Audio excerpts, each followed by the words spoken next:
Kukira ini cinta sejati, ternyata jalan menuju kegelapan. Stay di sini di Kesaksian Luar Negeri Podcast. Waktu aku berusia 25 tahun, aku sedang kuliah dengan jurusan pendidikan anak usia dini. Saat itu aku bertemu seorang pria muslim yang berasal dari Damaskus, Suriah. Namanya Malik. Kami mulai berpacaran. Sementara aku punya seorang putri dari hubungan atau pernikahanku sebelumnya. Waktu itu dia berumur 5 tahun. Aku bekerja sambil kuliah dan Malik tinggal sendirian di rumah besarnya di Vancouver, Washington. Dia hidup dari warisan ayahnya yang sudah meninggal, yang dulunya adalah wali kota Damaskus. Keluarganya sangat kaya, milioner. Dia datang ke Amerika untuk kuliah teknik sipil dan sudah jadi warga negara Amerika. Kami mulai berpacaran dan dia mengundang aku dan anakku untuk tinggal bersamanya. Aku bisa tetap kuliah dan kerja paruh waktu sementara kami tinggal bersama. Kami menjalani hidup ala Amerika, pesta dan bersenang-senang. Dia suka merokok, minum alkohol dan hal-hal semacam itu. Tapi kemudian keluarganya, yaitu ibunya, saudara-saudaranya dan ipar-iparnya, memutuskan untuk pindah ke Amerika. Mereka membeli rumah di sekitar tempat tinggal kami. Ibunya ingin punya kamar di setiap rumah anak-anaknya, supaya dia bisa bergiliran mengunjungi mereka setiap minggu. Malik punya 3 saudara laki-laki yang masing-masing menikah dengan 3 perempuan yang merupakan sepupu mereka dan semuanya kakak beradik. Malik seharusnya menikahi sepupu keempat, tapi dia tidak mau. Dia ingin menikahi aku. Di masa itu aku hamil. Tapi kemudian mereka memaksaku untuk melakukan aborsi. Mereka bilang kalau aku tetap punya bayi itu, ibunya Malik bisa kena serangan jantung karena sudah cukup trauma dengan perang di Suriah dan kehilangan suaminya. Jadi aku patuh, aku melakukan aborsi. Suatu waktu ibunya datang ke rumah dan mau berbicara denganku. Aku minta Malik menerjemahkan untukku. Ibunya berkata bahwa dia tidak pernah mengorbankan darah dan menjual perhiasannya agar putranya datang ke Amerika lalu menikahi anjing sepertiku. Dia tidak mau aku jadi bagian dari hidup Malik. Dia bilang Malik tidak bisa menikahiku karena aku bukan perawan dan bukan Muslim. Untuk menghormati keluarga Malik, jadi aku berbicara dengan Malik dan berkata, bagaimana kalau aku mencoba jadi Muslim? Aku akan pergi ke masjid. Jadi akhirnya aku pakai hijab, pergi ke masjid di Portland, Oregon, belajar berdoa seperti para perempuan Muslim, belajar wudhu dan semua aturannya. Ibunya datang beberapa kali ke masjid bersama denganku dan mengajari aku cara duduk yang benar saat berdoa. Aku tidak boleh menyilangkan kaki, harus duduk sopan. Suatu hari aku mengunyah permen karet dan dia bilang aku harus membuangnya. Benar-benar sangat ketat. Perempuan dan laki-laki dipisah ruangannya. Kami para perempuan hanya bisa mendengar khotbah lewat pengeras suara. Kami tidak boleh melihat imamnya. Kami harus masuk lewat pintu belakang masjid. Bahkan kami tidak diizinkan melihat para laki-laki. Seketat itu peraturannya. Tapi aku tetap berusaha. Walaupun terpikir agama ini terasa sangat membatasi, tapi aku tetap mencoba. Saat perempuan sedang haid, kami tidak boleh berdoa, tidak boleh berpuasa, tidak boleh menyentuh Al-Quran karena dianggap tidak suci. Aku berusaha berpuasa, sementara Malik tidak melakukan aturan-aturan Islam itu. Dia tidak melakukan salat 5 waktu, tidak membaca Al-Quran. Tapi justru dia suka minum alkohol dan hidup bebas. Tapi begitu keluarganya datang, dia berpura-pura taat. Ada tekanan besar juga dari keluarganya ke dia. Kami harus ikut acara keluarga, terutama selama Ramadan. Aku ikut berpuasa, menahan diri untuk tidak makan sampai matahari terbenam. Itu sangat berat buatku, karena sebelumnya aku tidak pernah menjalani gaya hidup seperti itu. Tapi aku tetap mencoba, karena aku ingin diterima oleh keluarganya. Aku ingin mereka melihat bahwa aku serius, tapi ternyata sebanyak apapun aku mencoba tetap tidak cukup. Di mata mereka, aku bukan Muslim sejati. Aku hanya orang Amerika. Mereka juga bilang karena keluarga mereka kaya, mereka khawatir kalau Malik menikahiku, aku akan berusaha mengambil uang mereka. Aku punya Al-Quran terjemahan bahasa Inggris. Mereka selalu mengatakan bahwa Alkitab itu sudah terlalu banyak diterjemahkan, sehingga isinya tidak bisa dipercaya. Tapi Al-Quran menurut mereka adalah kitab yang benar, yang asli. Padahal aku berpikir, kalau begitu, kenapa aku memegang terjemahan Al-Quran dalam bahasa Inggris? Bukankah itu juga versi yang sudah diterjemahkan? Aku sempat belajar bahasa Arab untuk bisa mengerti lebih dalam Al-Quran. Awalnya aku merasa seperti dibersihkan, disucikan. Walaupun ajaran Islam sangat ketat, aku merasa sedang melakukan sesuatu yang sakral. Saat kami semua berdoa, sujud menyentuhkan wajah ke lantai, rasanya sangat merendahkan hati. Aku dikelilingi para wanita berhijab. Kami semua berdoa bersama, membaca doa bersama, dan aku merasa seperti sedang merasakan kehadiran Tuhan. Padahal sebetulnya bukan Tuhan yang aku rasakan, tapi sesuatu yang lain. Akhirnya tekanan dari keluarga semakin besar. Mereka memaksa Malik memilih keluarga atau aku, dan Malik memilih aku. Dia bilang, aku ingin menikahi Nora. Tapi keluarganya tidak menerima. Waktu itu, rumah yang kami tempati dibayari oleh keluarganya. Karena keputusan itu, mereka mengusir kami. Kami harus pindah ke apartemen kecil, kami pindah ke Reno, Nevada, dan kemudian menikah diam-diam tanpa sepengetahuan keluarga. Setelah kami pindah dan menikah, Malik terpaksa mulai bekerja. Dia punya gelar insinyur sipil dari Amerika, tapi karena dia tidak percaya diri dengan bahasa Inggrisnya, dia hanya bisa dapat pekerjaan sebagai supir hotel. Hidupnya sangat berubah. Dulu dia sangat dimanja, tidak pernah kerja. Uang selalu ada dari warisan keluarganya. Dia dulu punya mobil sport mewah, pakaian bagus, semuanya mudah. Tapi setelah dia pilih aku, keluarganya mengambil semuanya. Mereka bilang, kalau kamu pilih dia, kamu tidak dapat warisan kami. Dan Malik bilang, aku pilih Nora. Mereka kemudian mencabut semua dukungan keuangan.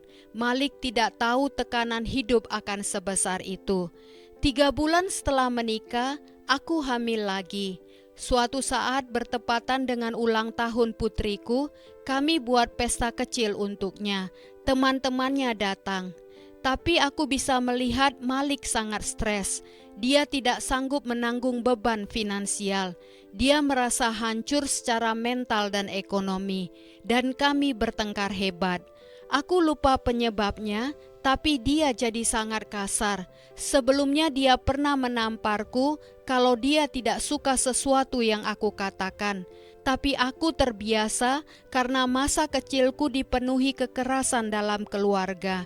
Jadi aku anggap itu biasa. Tapi kali ini berbeda.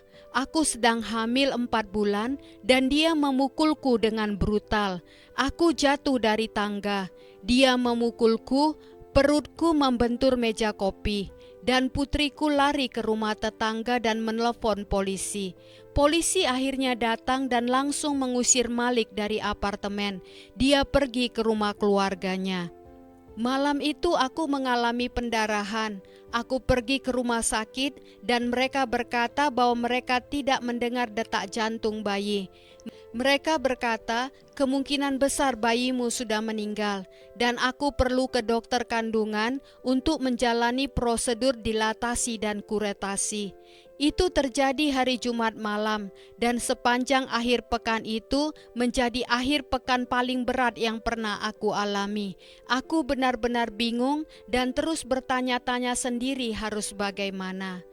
Bercerita ke belakang sedikit, kami pindah dari rumah keluarga Malik sekitar bulan Juni atau Juli. Kemudian kami menikah di bulan November. Lalu 3 bulan setelah menikah, aku hamil. Saat itu aku sudah masuk bulan keempat masa kehamilan. Jadi kami sudah tinggal bersama kira-kira 6 atau 7 bulan. Setelah kami keluar dari rumah keluarga Malik, aku tidak lagi menjalankan ajaran Islam. Malik juga tidak menjalankannya sama sekali, dan aku mulai banyak mempertanyakan. Aku pernah bertanya kepadanya, "Kenapa kamu memukul aku?"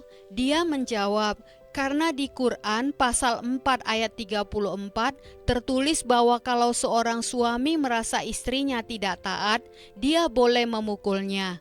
Bagiku itu benar-benar tidak masuk akal. Kami juga pernah berdebat tentang Nabi Muhammad yang menikahi Aisyah saat Aisyah baru berusia 6 tahun. Dan aku memberi respon tentang itu dan Malik langsung marah. Dia mencekik leherku dan membantingku ke lantai. Aku belum pernah melihat wajahnya semengerikan itu, seperti ada iblis yang keluar dari dirinya. Senin pagi aku menelpon dokterku dan menceritakan apa yang telah terjadi. Dia menjadwalkan prosedur dilatasi dan kuretasi, tapi aku meminta pada dokter apakah diperbolehkan untuk melakukan ultrasonografi USG saja. Dokter setuju dan USG dijadwalkan hari itu juga, hari Senin. Aku menelpon temanku. Dia seorang Kristen yang sudah lama mendoakanku agar menerima Yesus. Dia pernah mengundangku untuk datang ke gereja, tapi aku selalu menolak karena aku tidak percaya pada kekristenan waktu itu. Dia datang ke rumah, mendoakan aku dan mengurapi aku dengan minyak. Dia berdoa agar aku sembuh di dalam nama Yesus. Aku benar-benar merasakan hadirat Tuhan. Aku menangis dan berseru, "Yesus, selamatkan bayiku. Yesus, sembuhkan aku." Kemudian kami pergi ke rumah sakit untuk USG. Aku tidak sanggup melihat layar karena sebelumnya sudah diberitahu bahwa bayi dalam kandunganku sudah meninggal. Tapi teknisinya tersenyum dan berkata, "Silakan dilihat." Dan saat aku menoleh melihat layar, aku langsung menangis. Sampai sekarang pun aku masih terharu setiap mengingat momen itu. Bayiku yang aku beri nama Maryam terlihat berenang ke sana kemari di layar, seolah berkata, "Mama, aku masih hidup, aku masih hidup." Ternyata saat aku jatuh waktu dipukul, plasentaku mulai terlepas dari dinding rahim, sehingga aku harus istirahat total di tempat tidur selama 2 minggu. Selama waktu itu, keluarga Malik datang dan meletakkan bunga-bunga di teras depan rumah. Tapi kemudian aku tahu ternyata itu adalah kutukan yang mereka lakukan padaku, bagian dari sihir Islam. Mereka masih mencoba agar bayiku mati dan masih berusaha memisahkan Malik dariku. Tapi di saat-saat itu juga aku menyerahkan diriku pada Yesus. Temanku membimbingku untuk menerima Yesus sebagai juru selamat pribadiku. Waktu aku ke gereja, pendeta berkata aku harus meninggalkan dan menyangkal Islam karena artinya aku sudah mengundang roh-roh jahat ke dalam hidupku lewat semua praktek agama itu. Aku benar-benar meninggalkan Islam.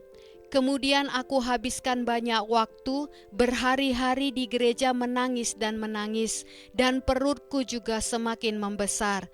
Sebelum itu, Malik dan keluarganya datang lagi ke tempatku. Kali ini untuk mengambil semua perabotan rumah, semuanya. Mereka meninggalkanku yang dalam keadaan hamil dan anak perempuanku duduk di lantai, tanpa uang, tanpa perabotan rumah, tanpa apapun. Pada waktu itu aku merasa seperti kembali ke masa laluku yang gelap, masa kecilku yang penuh penyiksaan.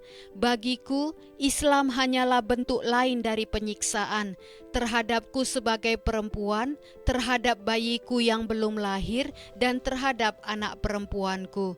Dan semua itu semakin membuatku lari kepada Yesus. Aku menangis kepadanya dan dia menunjukkan kasih dan anugerah yang begitu besar. Dia menyembuhkan tubuhku dan akhirnya aku melahirkan bayiku. Malik dan keluarganya menceraikanku tanggal 1 November. Aku melahirkan anak perempuanku pada tanggal 18 November. Kami tinggal di negara bagian Washington dan peraturan di sana memperbolehkan mereka menceraikanku walau aku sedang hamil. Tapi kalau kami tinggal di Oregon, negara bagian di sebelah Washington, peraturan di Oregon tidak akan memperbolehkan mereka melakukan hal seperti itu. Aku tidak mendapat tunjangan anak, tidak ada bantuan, tidak ada apapun.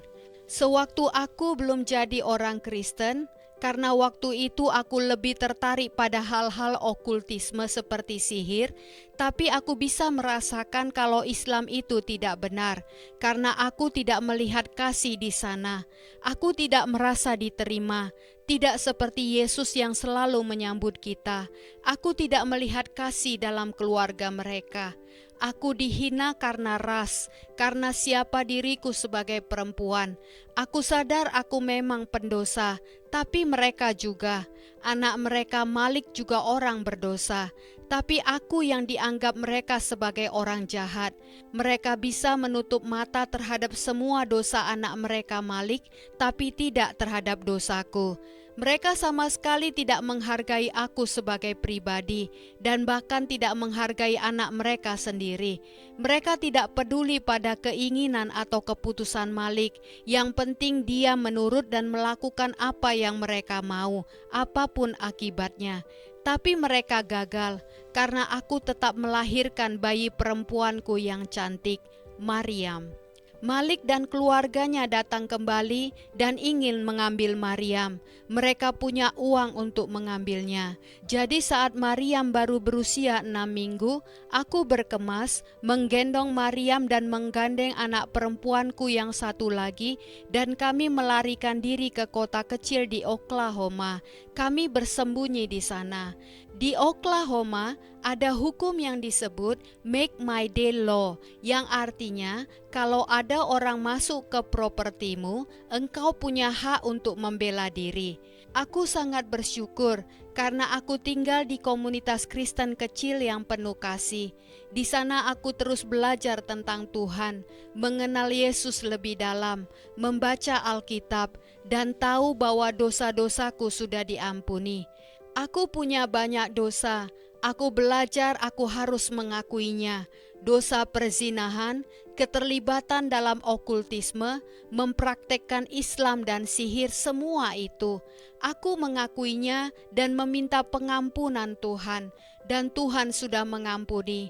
Dia sudah memikul dosa dunia di atas kayu salib dan membayarnya lunas.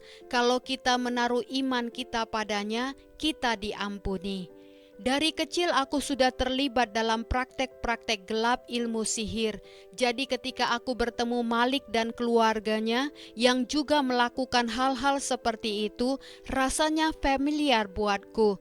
Ibunya datang ke rumahku, membuat mantra, dan aku melihat aktivitas-aktivitas spiritual, bayangan-bayangan, roh-roh yang bergerak, dan aku sudah terbiasa dengan itu sejak kecil.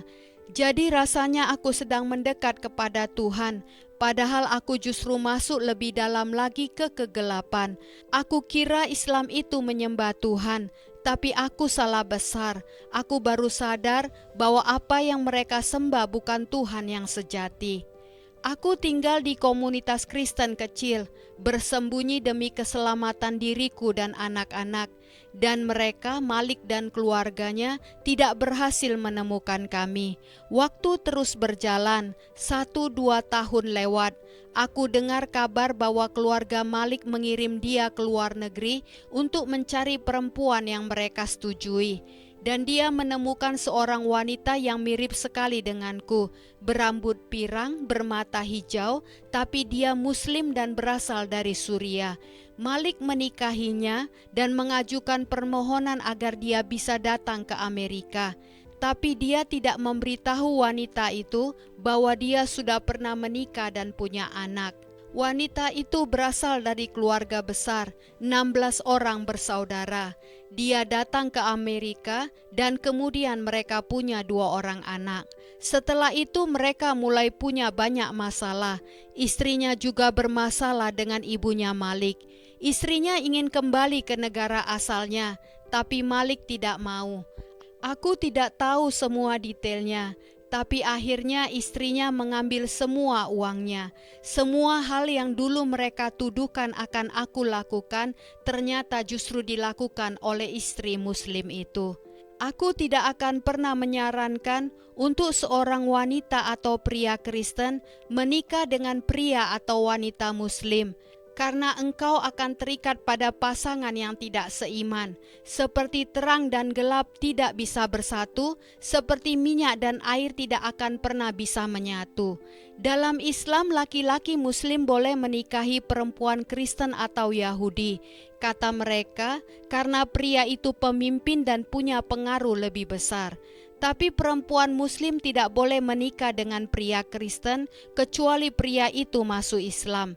Karena kalau pria Kristen menikahi perempuan Muslim, pria Kristen itu justru akan mempengaruhi wanita itu untuk percaya kepada Kristus. Karena itulah aku tidak menyarankan pernikahan campur agama ini antara Kristen dan Islam. Islam tidak menerima Yesus sebagai anak Bapa surgawi.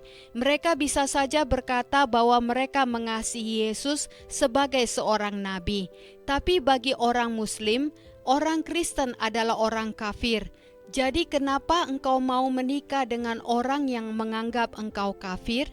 Kenapa engkau mau menikah dengan orang yang mempercayai dan mengatakan bahwa Yesus adalah Tuhanmu yang salah? Mengapa engkau mau menyatu dengan seseorang seperti itu? Karena hubungan suami istri menjadikan 2 orang menjadi satu. Kenapa harus menjadi satu dengan seseorang yang membenci Yesus? Selain itu, banyak dari mereka hanya menggunakanmu untuk tujuan tertentu, bisa untuk imigrasi, keuntungan finansial, atau bahkan untuk menghasilkan bayi Muslim atau mengislamkanmu. Mereka mungkin akan bilang, engkau bisa tetap dengan agamamu, tapi di balik itu mereka berdoa dan melakukan ritual agar engkau berpindah ke Islam. Aku masih ingat dengan suasana Ramadan, karena aku tinggal di daerah yang banyak Muslim. Mereka bisa saja minum-minum di bar sebelum Ramadan, tapi selama Ramadan mereka baca Quran setiap hari dan mencoba mempengaruhimu untuk pindah keyakinan. Itu sebabnya aku merasa Islam adalah agama yang begitu munafik. Ketika aku dulu ke masjid, perempuan-perempuan di sebelahku berkata, "Kenapa engkau ada di sini? Engkau orang Amerika, orang Barat. Kami sendiri sedang berusaha keluar dari sini. Kenapa engkau malah masuk ke Islam?" Aku pikir aku hanya ingin lebih dekat kepada Tuhan, tapi aku tertipu. Aku kira Islam bisa mendekatkanku pada Tuhan, tapi ternyata tidak. Anakku Maryam tumbuh jadi anak Tuhan yang luar biasa. Dia sangat mengasihi Yesus. Di usia balita, dia sudah menyembah Tuhan di gereja, melihat penglihatan dan juga malaikat. Dia juga meletakkan tangannya berdoa bagi orang-orang sakit ketika dia berusia 4-5 tahun. Di sekolah, dia bahkan mendoakan teman-teman Muslimnya di lapangan. Dia membentuk kelompok Alkitab untuk anak perempuan di rumah, Girls of God. Dia benar-benar begitu bersemangat untuk Tuhan. Puji Tuhan, sampai bertemu di episode berikutnya. Tuhan Yesus selalu memberkati kita. Amin.